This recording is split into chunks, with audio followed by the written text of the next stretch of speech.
Good evening, everyone. I think there are a few spare seats at the front. For anybody that's still standing, please don't be shy and come up and keep us company at the front. And some concrete benches around the place for the people who are really, looking for extra concentration.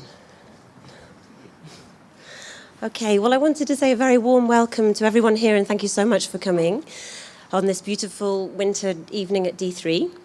And particularly to Dubai Design District D3 and to Dubai Culture and Arts Authority for their ongoing support of the Global Art Forum.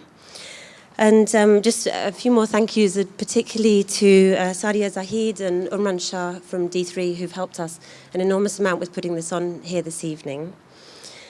And also to the Art Dubai team, particularly Uns Katan. She's probably going to refuse to be acknowledged, but somewhere is Uns, who's the manager of the Global Art Forum. And we have two great people working with Uns this year, Sally Al-Hamad and Lujain Rizk as well. So thank you so much for all your hard work in putting on this first session of the Global Art Forum, which will run obviously through until March. I also wanted to say a huge thanks to my colleagues on the sofa, Shumon Basar, who's the commissioner of the forum, to Uzma Rizvi and to Amal, Khalaf, this year's directors of the forum. And all our speakers this evening, thank you, many of whom are here speaking at the Global Art Forum for the first time, and also old friends joining us after speaking for many years.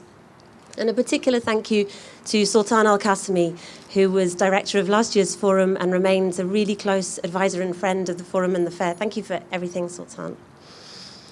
So 2016 is a very special year for the Global Art Forum and for Art Dubai. It's our 10th birthday. And this has really led us to reflect a little bit on the growth of the art scene in the UAE, the cultural scene, the way it's developed, and the way in which the UAE over these last 10 years and more has become known not only as a meeting point, but also a place where ideas are produced, where works are produced, and then disseminated to the rest of the world. And I think this is a real fillip from the early years of the art scene, of the internationalization of the art scene here. So we decided to mark this by launching the Global Art Forum for the first time in January, doing this session here at D3. And then on Thursday, for anybody that's zooming to London, Sultan is, I don't know whether anybody else in the audience is going to London this week, but we'll be at the ICA, the International Contemporary Arts Centre on the Mall in London on Thursday as well for a London launch. And then, of course, 3 days and I think around 50 speakers coming in March to Art Dubai. So we hope to see you all then as well. So just, we really wanted to make this session looking at futurism and looking forward, but we couldn't resist a little bit of looking back. And I was remembering with Shumon today when I began at Art Dubai in 2010, and Shumon and I met up and said, right, how are we going to produce a completely different kind of talks program? And start with the premise of a talks program that's a kind of cross between a university and a magazine, so with a great diversity of formats and approaches. We thought about how art is central to society, but should never be seen in isolation. And that's why this evening we have some of the UAE's greatest scientific minds joining us, as well as people who've been absolutely instrumental to the art scene as a whole. And also, aware that having attended many art fairs and events and seen, the talks program be somewhere where people go for a snooze or to update their Facebook pages. We kind of thought, what can we do to keep people awake? So hopefully we're going to be able to achieve that today in the pitch black. We'll be looking for people who are sleeping. But we hope we can keep it, you very awake. We deliberately gone for this theme this year of futurism in order to counteract the temptation of taking a 10th birthday and looking back. Instead, we're trying to look forward. But just to take a moment to think of 2007, the first year of Art Dubai and the first year of the Global Art Forum, and to think about how much has changed. In that year, the agreement between the Louvre and TDIC had just been signed. The Burj Khalifa was around 10 stories high. The third line had just opened as one of the first galleries in Al-Quoz. The Green Art Gallery was still in Jumeirah. And Art Dubai was the first international fair in Asia. And that's something that's really remarkable to think about now with the huge proliferation of arts events that take place across this wider demographic. And the art world at that time was still based on the assumption that there was this trifecta of London, Paris, New York, and everywhere else was doing what it did in a kind of, backwater. So, to think about that makes you really realize how much has changed. And, back in 2007, there was obviously an immediate wave of international fascination and interest in what was happening in the Middle East. And obviously, great groundwork had already been done by Sharjah with its biennial being so established by then already. But very quickly, the UAE became seen as somewhere that was really a hub, not only for the Arab world, but for South Asia, Iran, Central Asia. And that's a role that's just grown exponentially over the years. And in great contrast, I think, to many other more established art cities and art countries, those dealing with the baggage of object-based history, and I'm sure this is something that Uzma will come on to a lot. Here we are, and we, still now think constantly about the future. And this is obviously something that comes from the leaderships of the UAE, but it's something that I think invades or pervades everything we do. So there's a constant questioning of what was to come, how would this art scene develop differently, what does it mean to be truly global anyway? We use all these terms, what do they mean? So a constant questioning and a constant looking forward. And this kind of future-forward logic, I guess, created a perfect petri dish of curiosity and openness. And over the years, the Global Art Forum has become something of a kind of laboratory of production and exchange, and that's something we're particularly excited about this year too. I think all the names of people that have been involved in the Global Art Forum behind me, and to start picking out names, I'll be definitely over my 3 minutes. I'm sure I am already, way over. And also because we have such a fantastic lineup tonight. So just to move on quickly, I want to hand over to Shumon, who's been involved in pretty much every year of the Global Art Forum and instrumental as commissioner since 2011. So Shumon, over to you. Thank you. Thanks, Antonia. Thank you to my co-directors, Amal and Uzma, to Sultan for being the absolute incredible backbone to the Global Art Forum for all these years. Thank you all for coming. There are many familiar faces here, so thank you for coming back again and again. I think that's testament to what the Global Art Forum has become over the last decade. It feels like a community, and even though we may only meet once or twice a year, it still matters a lot to us and hopefully to you. So we want to introduce this subject, this topic of the future was, and so the three of us have divided time up into past, present, and future. But hopefully you'll see very, very quickly how maybe artificial those three categories are. So the late Svetlana Boym reminded us that one of the original definitions of the word nostalgia was, quote, a hypochondria of the heart. The anthropologist and historian Mircea Eliade, he said that mankind has always been obsessed with a nostalgia for origins, and this programs us to continuously revisit the past through remembering it.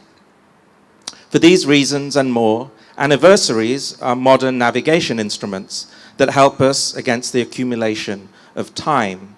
And to paraphrase the great Marxist historian Eric Hobsbawm, anniversaries are in a way a protest against forgetting.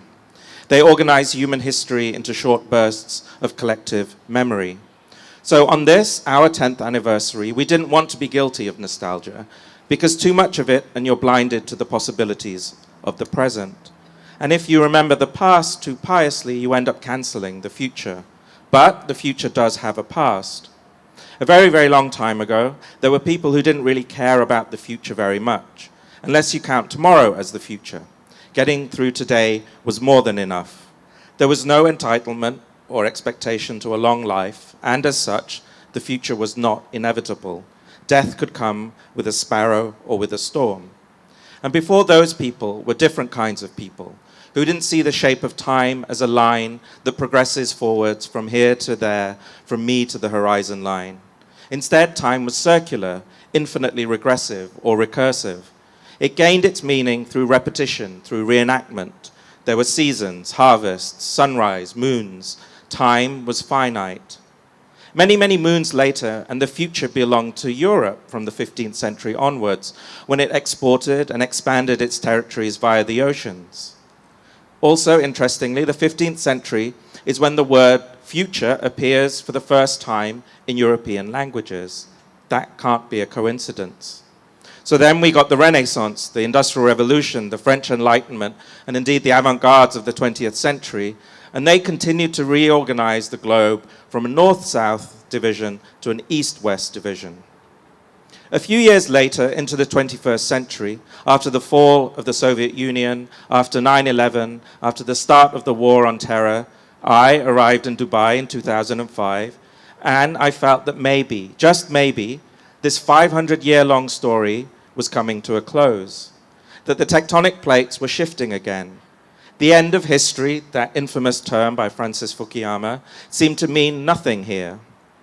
In fact, as one of the most iconic of Dubai's billboards informed us, what was in fact happening was history rising.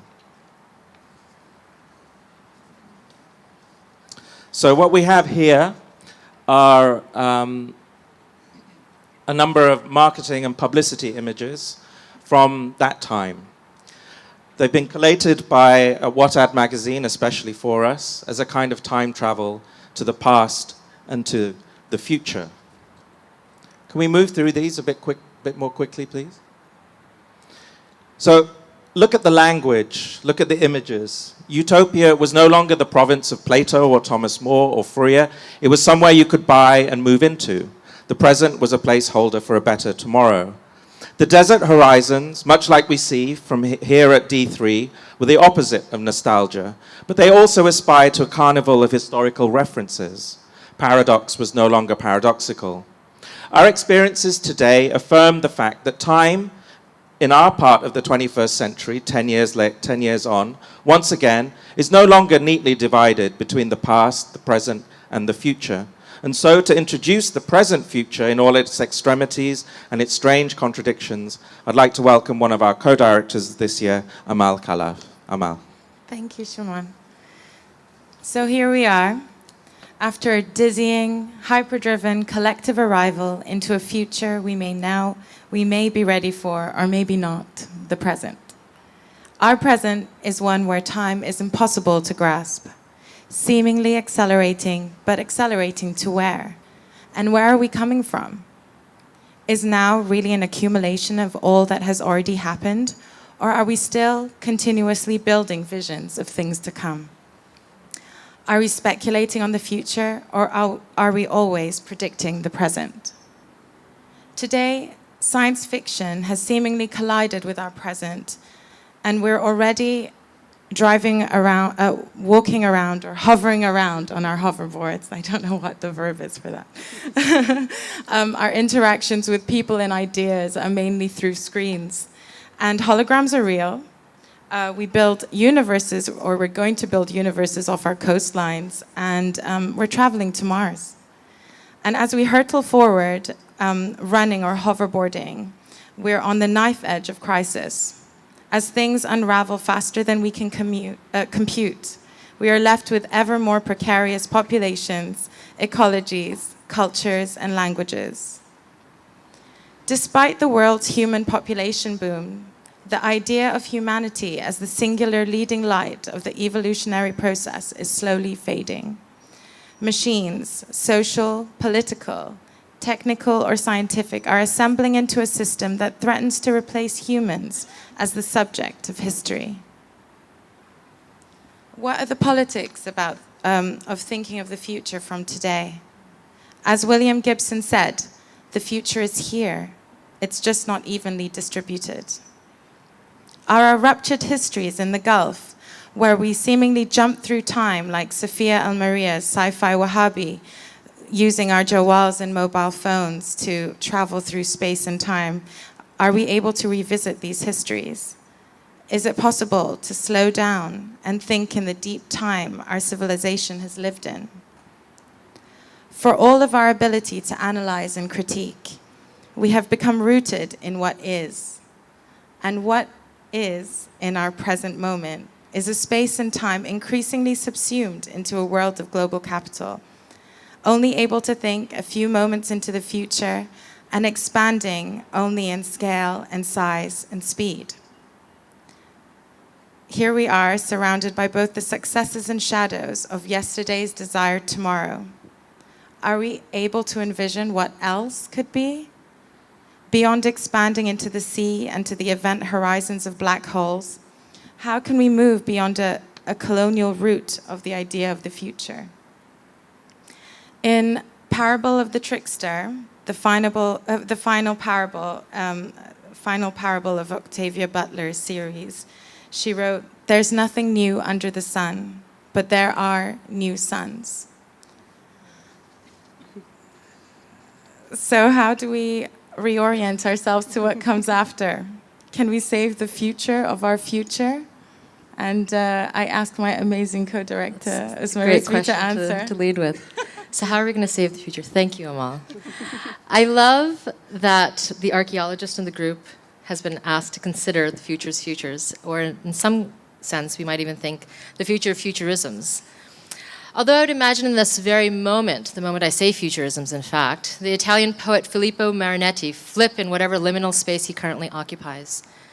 In 1908, Marinetti claimed artistic philosophy of futurism that was based on a rejection of the past, a celebration of speed, machinery, violence, youth, and industry. It also advocated the modernization and cultural rejuvenation of Italy. It is such futures that many theorists and archaeologists would argue that is already over. And so then what are we looking to or towards? Perhaps embedded in that very question is the linearity of such imagination. There is one way to look back, and on that same track, one way to look forward. But being and becoming, I would argue, is never, never linear. Are we not always in the imagination of the process of becoming? We are already and have already been, and inshallah will be. Inshallah. Inshallah pops us out of linearity and pushes us into these vague ambiguities of space. Although not usually considered future participle in Arabic, and here I'm thinking of grammatical structures, because in the idea of the word, in the very grammatical structure of that word, there is the possible future happening, whether or not you intend it to be. There is a speculative nature to that word and the world, and it leaves us hanging. Will I see you tonight? Inshallah. In Haruki Murakami's 1Q84, when our protagonist takes an emergency stair ramp from the highway, she slips into a parallel universe. She recognizes the universe's alterity only by shifting her gaze slightly to the left and recognizing a second moon. Whether we notice or when we notice a second moon or recognize another Earth, the title of a 2011 sci-fi film by Mike Cahill, there seems to be a desire for the alternative in a mirroring that makes everything all the more uncanny, uncertain, and totally believable. Whether our female protagonist has the promise to change her future in another Earth, and when she does get it, she seizes it. 5 hours ago, I was standing on the top of the mound of Tel Abrak in Sharjah, entangled with material from the 3rd to the 2nd millennium BCE. The ability to traverse time not through experience of linearity, but by stepping in and out of materiality and moments is quite significant here. I believe this is where some part of the possible futures may lay. There may not be a future for many theorists, but for as long as we can continue to look up and imagine many, many suns, many moons, many earths, the possibilities of time and space can change.